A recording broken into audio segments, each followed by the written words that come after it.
Good morning, or depending when you're watching this, good afternoon, good evening, or good night.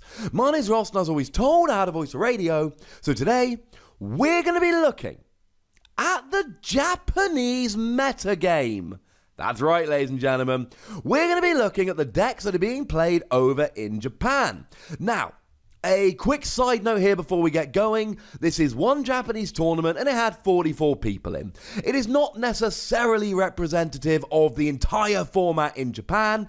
However, there are two things that make this format super interesting. Number one, it was Sun and Moon on, which is very important because that's the format we're moving into and we all want some information.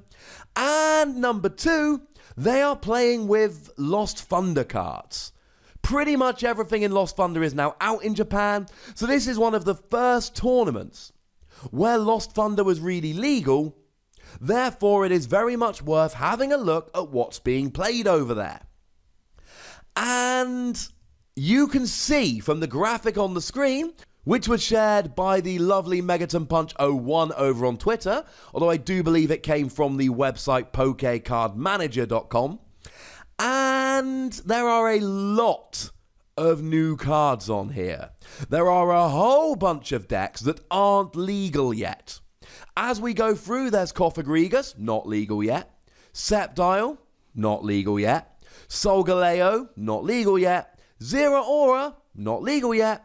And Jumpluff, not legal yet, as well as White Kyurem, but I'm not going to go into White Kyurem. I literally did a video about that yesterday, so please do go check that out if you feel so inclined. So the biggest deck in this tournament, the most representative deck other than other, was Lost March. Now, I've done videos on all of these, so I will link them in the description, so if you ever want to find out more, that's the best way to do so. But Lost March is basically the new Night March. You've got Jumpluff, which does 20 damage for each Pokemon in your Lost Zone. And then you've got Skiploom, that's got an ability whereby Skiploom, and then all cards attached to it like Hoppip, go into the Lost Zone. And you swap it for a Jumpluff, that gives it speed. You've got Natu, that's got the same attack for a double colorless energy. You've got Trumbeak, that you can just put in the discard from your hand. And then you're attacking with non-GXs for a single energy and doing decent damage. This legitimately could be the new Night March, and yes, it's early.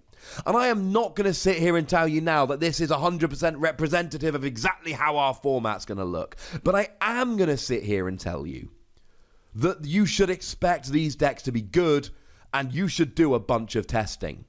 The other biggest deck was Speed Lightning, focusing on stuff like ZOROARK. Good attacker, gives your Pokemon free retreat. Not to mention, you've got Electro Power, the item that lets your Pokemon do 30 more damage. And you've got Thunder Mountain, which reduces the attack cost of all of your Lightning Pokemon's attacks by 1 Lightning Energy. And then you just roll, ladies and gentlemen. I'm going to do a video about this properly because it did come second. That video should be online tomorrow. Just know that Lightning Pokemon, with all these unreleased cards at the moment, it is coming around and it is going to be good. Obviously, we see our old friend ZOROARK is still pretty good with 4 representations. And we do see that our old friend Ultra NECROZMA still seeing a little bit of play with Malamar. Unfortunately, no word on what the ZOROARK actually was, which is a little bit of a shame. But, I mean, is anyone out there expecting ZOROARK to not be good at this stage? I don't think so, personally. I think it is exceptionally likely that ZOROARK is just going to keep being amazing the whole way through. But the other deck that was played by 4 different people was Solgaleo. I know, right? I've been hyping Solgaleo since it was very first announced. It's been out in Japan for like a year now. It still hasn't been released yet. I think it's coming out around September, October, November time. I forget exactly, but it's coming out soon. And obviously we've got the Solgaleo GX that's been out for a while, but then we've got the other Solgaleo GX that just looks broken. The ability removes weakness from all of your Pokemon. The GX attack is the same as Primarina's, it just heals all of your Pokemon, bearing in mind you've already removed weakness. And the attack does 120 damage while accelerating 2 energy to your bench. That just looks over the top great. And evidently, post-rotation, that deck's getting a bit better. It really didn't see very much play in Japan pre-rotation, before they went Sun and Moon on. Now it looks to be good. And there was one more deck, which did quite well. It was Tapu Koko with Counter Energy. Now, Counter Energy decks are not particularly new. Now, we've lost Cobalion, which sucks, and we've lost Sudowoodo, that sucks. But the general theory here is you spread damage around with Tapu Koko, bringing all of your opponent's Pokemon down into range, and then you use Counter Energy to essentially be hitting for any weakness you like. That sounds fun, right? In terms of decks that saw 3 representations, we saw Sceptile. Now, Sceptile strikes me as a deck which is destined to be good. Yes, it's a stage 2, but you've got Grovyle, and Grovyle has got the same ability as the old Gabite, whereby you can search for any grass Pokemon once during your turn.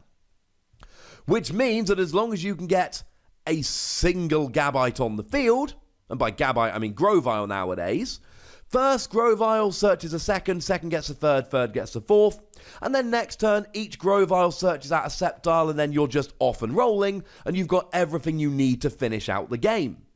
It's really good. And then Sceptile GX weirdly has the same attack as the old Garchomp, 60 damage and discard a special energy attached to one of your opponent's Pokemon.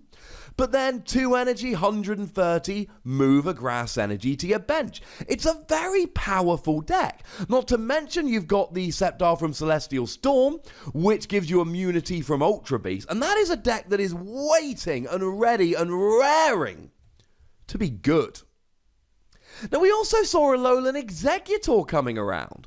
Now, this is a deck on which I've previously done a video, as in on the deck itself. So I will link you to that video in the description. But for 1 energy, you just do 20 damage for each type of energy in your discard pile. Now, I don't have the exact deck list in Japan, but something that a bunch of people have talked to me about is the idea of using Lady, which searches for 4 energy, along with the new Zeb Striker, which allows you to discard your hand and draw 4 cards. So Zeb Striker's your draw engine, use Lady to search for a bunch of energy, Zeb Striker to discard it, and then Alolan Exeggutor basically hits 120 for a single energy. That sounds pretty efficient to me. Now, we did do a video about White Kyurem yesterday. It was actually the deck that went ahead and won the entire tournament. So I'm not going to go into a huge amount of detail here. But basically, White Kyurem, if you've got 3 energy on, you hit 160, which is the key number right now. So they played it with Arceus Prism Star, and then they played Pheromosa and Tapu Koko just because they're vaguely high HP free retreat Pokemon. And then Arceus, because you then have Water, Grass, and Lightning Pokemon on the bench, lets you accelerate 3 basic energy from your deck to your Pokemon. And then you'd use Aqua Patch to get the rest of the energy. It's a weirdly straightforward, efficient deck that looks really fun. Now, we did see a couple of Decidueye decks. Honestly, I don't know exactly what builds Decidueye were. I'm sorry about that. I have essentially a couple of deck lists and the pie chart. Maybe in the new format, Decidueye's a little bit better. I mean, it's always been a good card. It's just since Forest of Giant Plants rotated out, it's been just a little bit slow. And then Cofagrigus. I know, right? Cofagrigus. Discard as many of your bench Pokemon as you like. This attack does 30 more damage for each bench Pokemon you discarded in this way for 2 energy. And I can only assume this is played with the new Giratina, which I contend is broken, which if it's in the discard pile, you can pop it onto your bench and then put a damage counter on 2 of your opponent's bench Pokemon. I really like this. And the thing that I take away most of all is that if we look at this pie chart on the main Pokemon, and then we think of which ones you could play now, we've got Decidueye, Alolan Exeggutor, Ultra NECROZMA, ZOROARK. I'm assuming Tapu Koko plays some of the good new counter energy Pokemon like Victini. I could be wrong about that. Lost Thunder really looks like it's going to impact the format greatly. And it might not. But this tournament over in Japan attracted majority decks that are not legal without Lost Thunder. And I don't think we can exactly say everything from this one tournament.